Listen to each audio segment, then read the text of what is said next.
Hello and welcome, my friends. Welcome to Friday.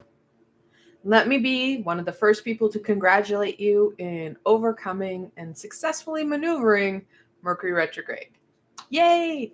We've done 2 successful Mercury retrogrades, and we have 2 left. One, of course, is in September, and the other one is at the end of December. So we will be exiting 2022 in a Mercury retrograde. So be aware of that it's going to be around Christmas time. So today, what we're going to be looking at is, probably the post effects of Mercury retrograde as we get into the first week, our full week of June. So this reading is to explore the week of June 5th through the 11th. Take a deep breath and let's get into this. So I do have one of my very favorite card combinations, the Everyday Witch Tarot and Oracle. I love the way these 2 decks communicate. I'd wish more card or deck creators would do the 2 decks, because a lot of us readers like that duality of both the very direct light and dark of the tarot, and then that more positive, larger aspect of the oracle. So I wish more of the people would do this. This is fantastic in my opinion. All right. Let me know below what your guys' favorite decks are. Love to hear what the community has. All right, let's look at June 5th. Whoa! Through the 11th. At least they kept it on the deck or on the table rather than hucking them around the floor. That's never a fun experience when you're trying to get cards through electrical equipment. Okay.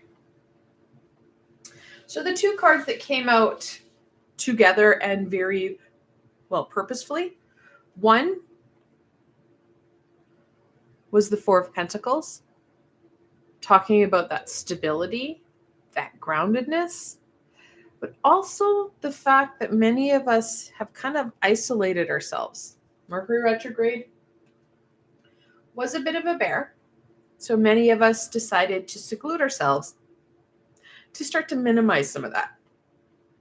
That's not going to help us. This isolation will only grow. That disconnection will only amplify. We need to start moving forward. The Chariot, the 7th card in the Major Arcana. It talks about using your willpower and your drive to push yourselves forward. Usually it's on there's a black and white steed of some sort. The original deck had Sphinx, a black with white stripes Sphinx, and then a white with black stripe Sphinx, or Sphinx. Bleh. That balance and that willpower and drive to push you forward. We have conquered and overcome something. We did that. Now it's time to move ourselves forward. Ways we can do that. The 6 of Pentacles. Our 2nd pentacle. So that grounded stability is going to be essential. Additionally, the 6 of Pentacles talks about managing our resources.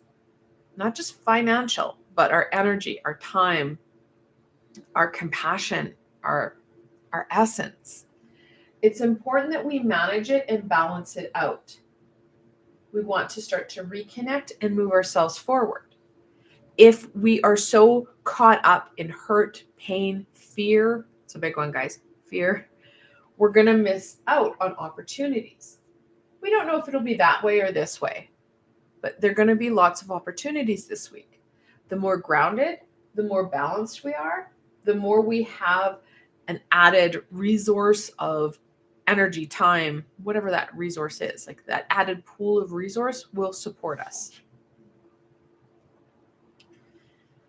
Many, many choices this week.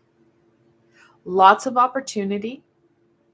And I know a lot of people fear the 7 of Cups because They fear that they're going to choose wrong.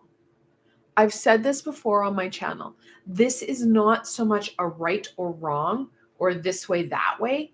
It's more which opportunities, which direction really resonates with you. It can be something that you're finally ready to let go of, breaking patterns, making shifts. Some of them are going to be easier than others. However, know that the easy way out is not always the way we need to go, because sometimes we have to challenge ourselves. When we challenge ourselves appropriately, we give ourselves that next big conquest, like what the chariot talks about, we start to see the growth that we want. Remember, 7s are a lucky number. So pushing ourselves a little bit here or there does reap the rewards. Let's get into this week. What does the beginning of the week bring, my friends?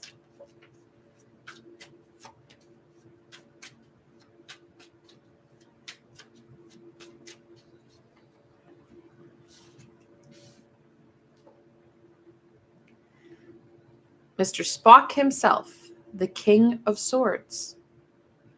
Swords are about knowledge. The King of Swords does not have time. Not sure why that's so close. There we go. He doesn't have time for that silly thing called emotion. He is Vulcan all the way. The beginning of the week, we need to stay up here.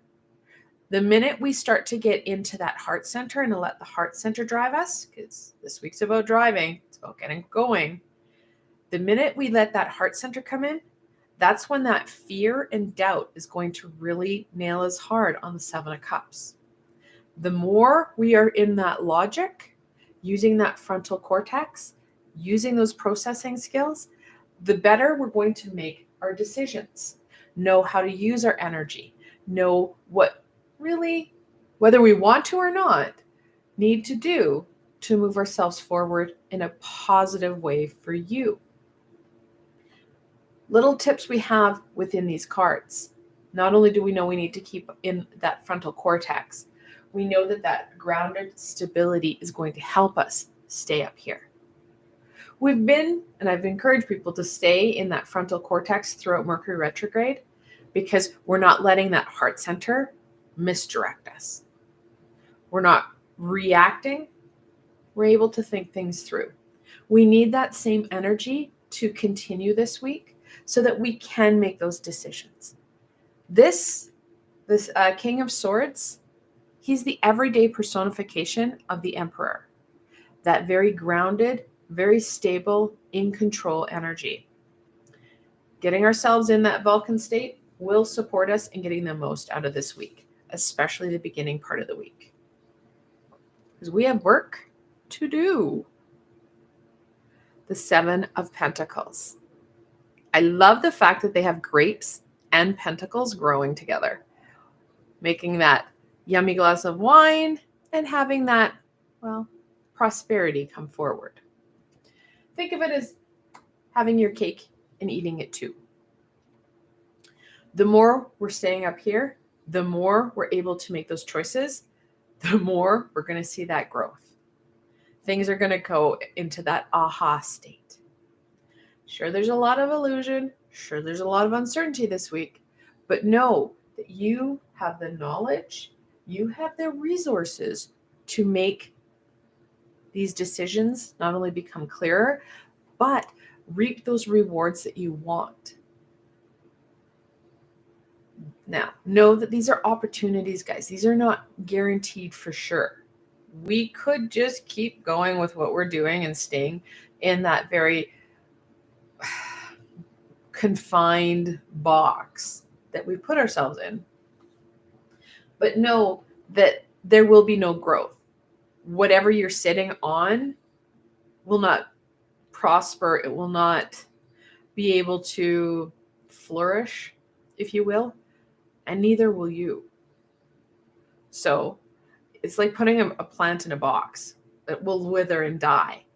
As much as we're trying to protect ourselves, protect our our fortune, our treasure trove.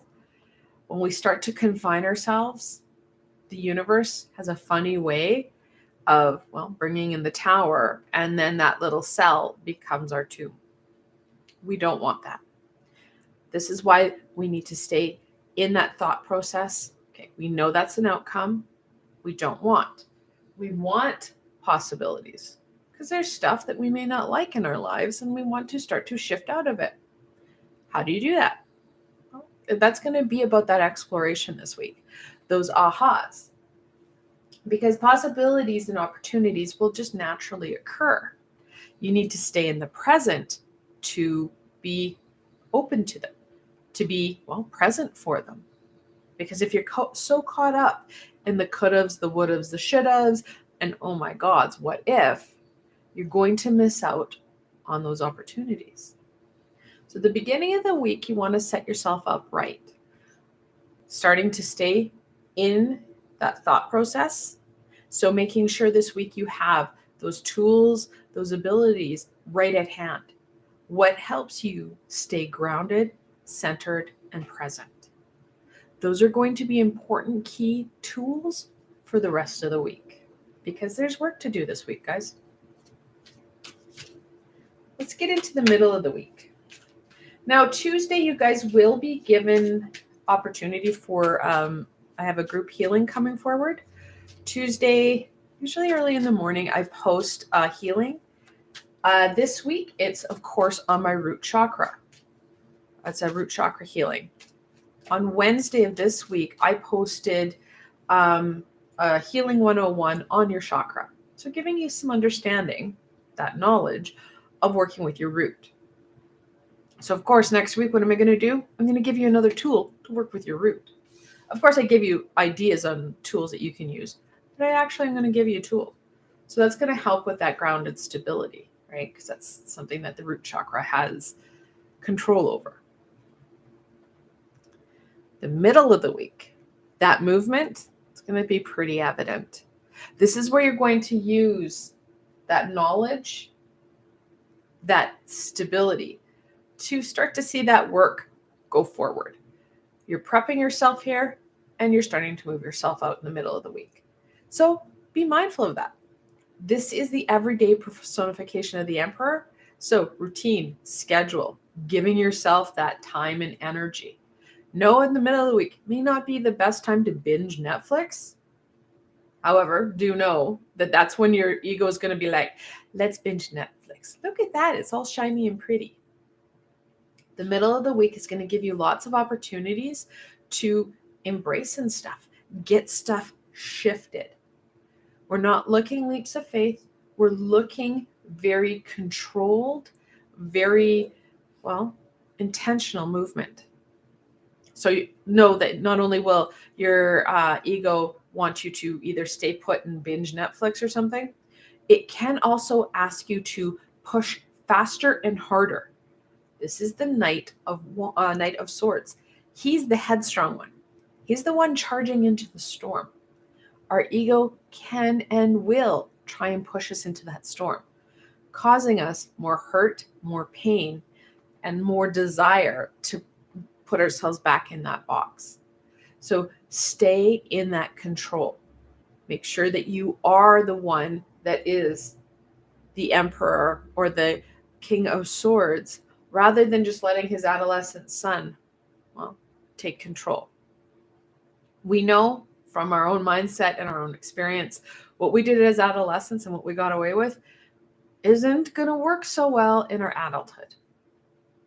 Using that knowledge, planning and being mindful, because the middle of the week can easily topple.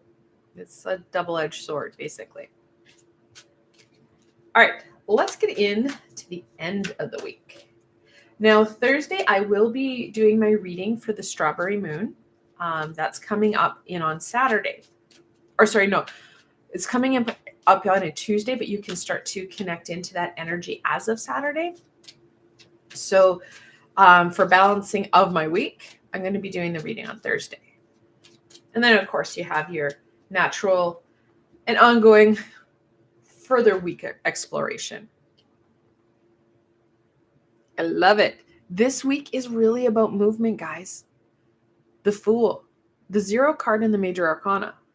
We're looking at, and it does look like, and it does talk about leaps of faith, but more importantly, it talks about those new possibilities, the new connection. We've got birds and water both connecting into the intuitional energy, into the high vibrational energy. These opportunities are going to be amazing. Just like in the 7 card or the 7 of Cups, there are many different opportunities. Know that you are going to choose right for you right now. We got to be mindful of that negative naysay, that those what ifs.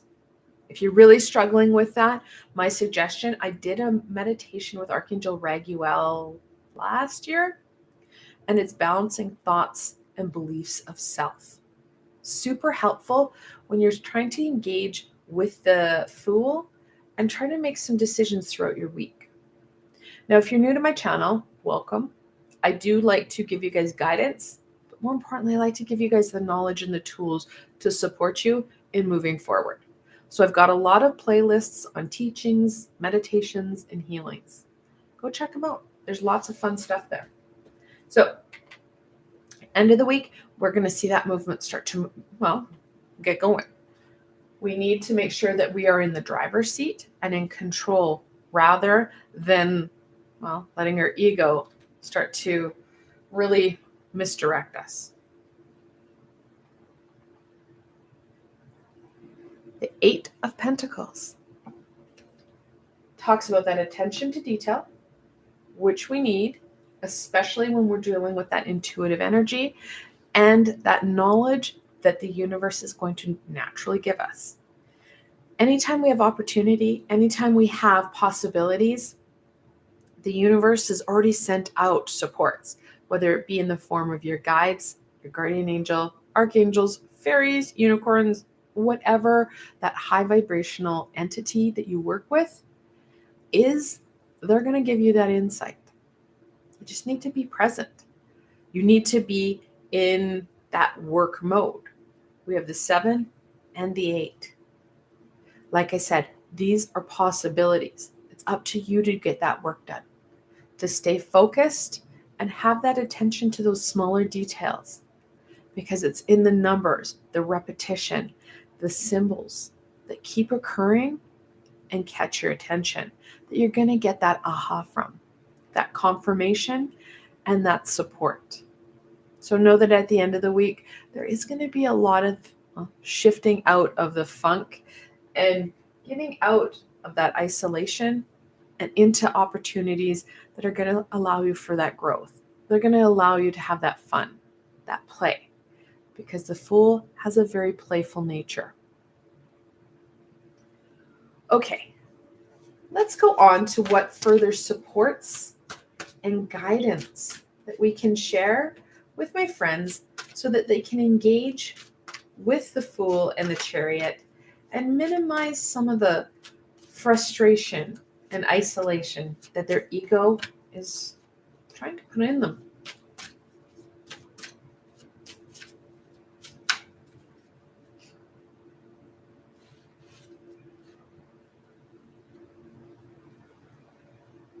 Seasonal harvest, reminding us to take it one step at a time, nurturing aspects that are coming forward, opportunities and possibilities.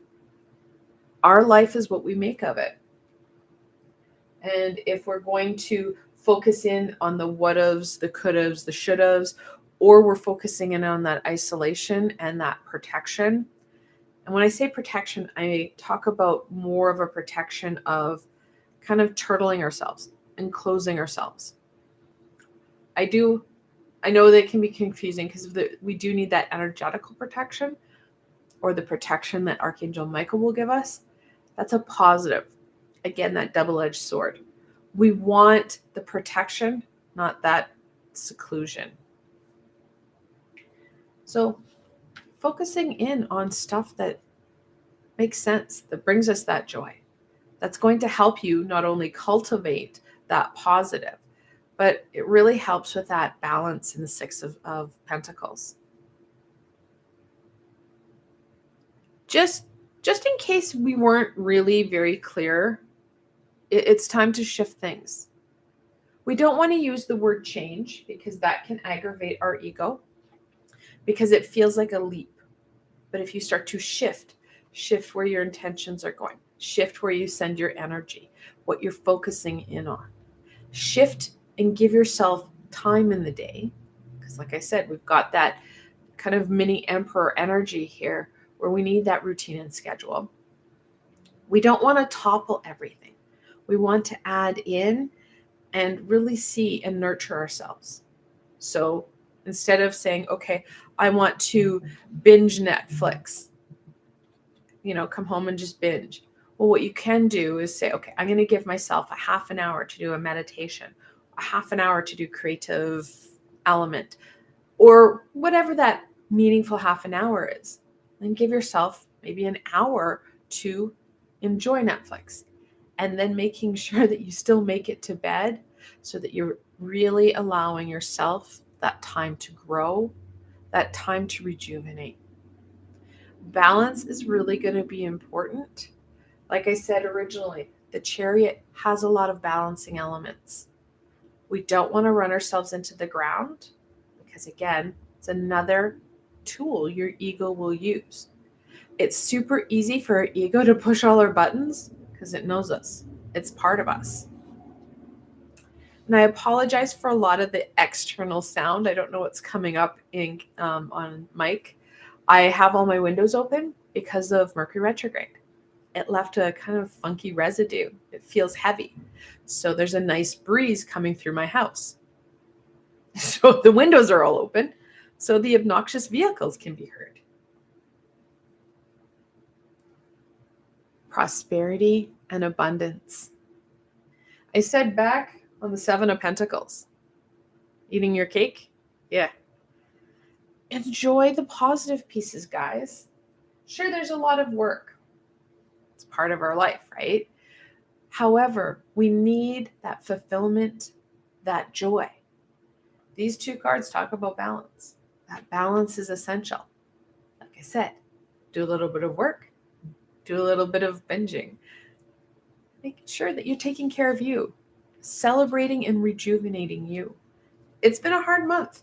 We've had Mercury retrograde. It's pretty, isn't it? Listening to wisdom. Anytime in oracle or tarot that you see birds or water, that's why this one has a lot of connection in this rendition to the high vibration. It has these birds plus water. Staying open, staying very attentive to what's happening around us, because that aha comes forward. This week is about that movement, that growth, that knowledge.